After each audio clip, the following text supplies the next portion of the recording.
His spine was cracked and the flesh inside the skeleton was bleeding. The green blood covered half of his body and drove him in despair. He looked pathetic on his bed, being severely hurt by the apple which was phantom for him. He went to sleep in desperation.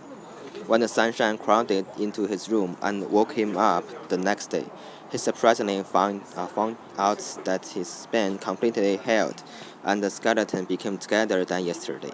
Looking into the mirror, he saw an extremely huge insect. He realized that it was because of the apple. He absorbed the magical nutrition in the apple that was left on his back from yesterday. After a long night of intaking of the nutrition, he became stronger and more powerful than before. He was boosted by this exciting discovery and decided to eat all the apple he got in the home. As he wished, he sneaked out of the room when his family was out for work and finished all the apple he could. That night he went to sleep in hope of being larger and larger and finally returned human again. Everything was in his expectation. He woke up by a fit of pain and found that his skeleton was constantly breaking and reforming. He witnessed the whole process of an insect transforming into a real human.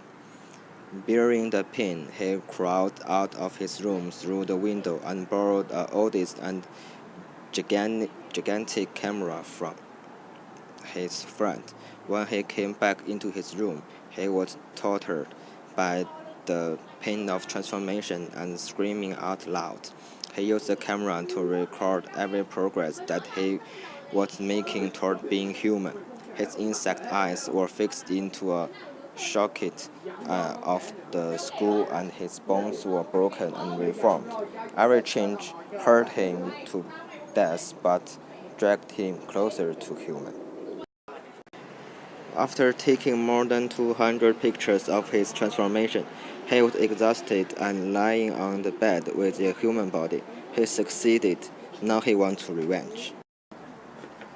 He jumped out of the window and directly ran to a major newspaper office, knowing that those hundreds of pictures could earn him tremendous amounts of money. As he hoped, he sold his copyright of pictures and got the money in return. Running back to his shabby house, he was thinking about the harsh words that his family had never talked about him, and the hunger and the miserable life that he had suffered. He used the money to buy his house from the landlord and kicked his family out of the house without hesitation.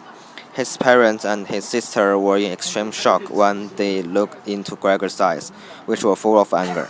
They left in great despair, and now not only the house they lost, but also Gregor.